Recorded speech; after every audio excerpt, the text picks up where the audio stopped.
We've got a new listener question of the week, and it's all about the holidays. Phil Lindeman with Krystal, 93 News. First, about 80 people were caught in nearly 3,000 avalanches across Colorado last winter, but just one backcountry user died. This from the annual report by Friends of the CAIC. Summit County was home to about 317 of the 3,000 total avalanches. Leading the state was the northern San Juan Mountains with more than 1,000 avalanches. The Sangre de Cristo Range had just 7. Also in the report is the Avalanche Center's budget, and they spent just a little more than they have. The center spent about $1.47 million last year and took in about $1.41 million. About 3/4 of the center's funds come from CDOT and a state severance tax.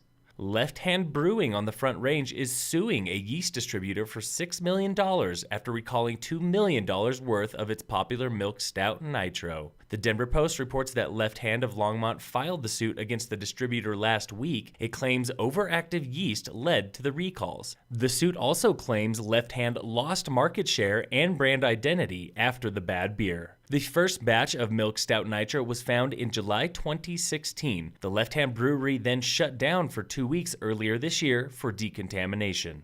A woman led state troopers on an hour-long chase from Denver to Summit County this past Sunday. The Denver Post reports that the woman wasn't traveling at high speeds, but she simply failed to stop when state troopers tried to pull her over. She finally did stop in Summit after driving 75 miles and about 65 minutes. When asked for a reason, the woman told police she just wasn't paying attention to the lights and sirens.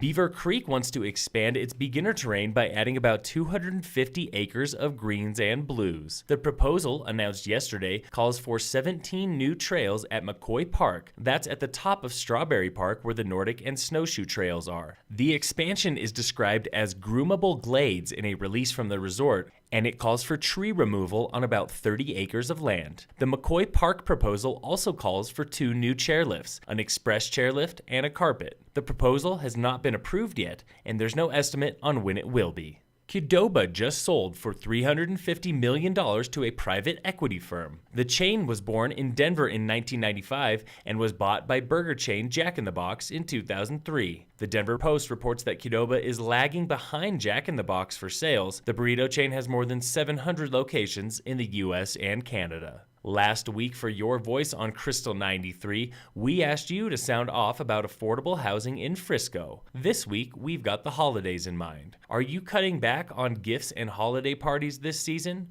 Or is that the reason for the season? Give us a call at 970-513-9393, extension 13, to give us your opinion. Again, that's 970-513-9393, extension 13. Leave a message and you will hear your voice this Thursday on the air. That's Your Voice on Krystal 93. In ski racing news, Mikaela Shiffrin won her 3rd race of the season and her 34th World Cup title of her career just a few hours ago in France. She beat France's own Tessa Worley in the giant slalom at Courchevel. That gives Shiffrin wins in GS, slalom, and downhill this year. In sports, the Nuggets and Avalanche are off until tomorrow, and in local sports, the Summit High girls basketball team plays its final game before the holiday break tonight, when the Lady Tigers are in Leadville for Lake County.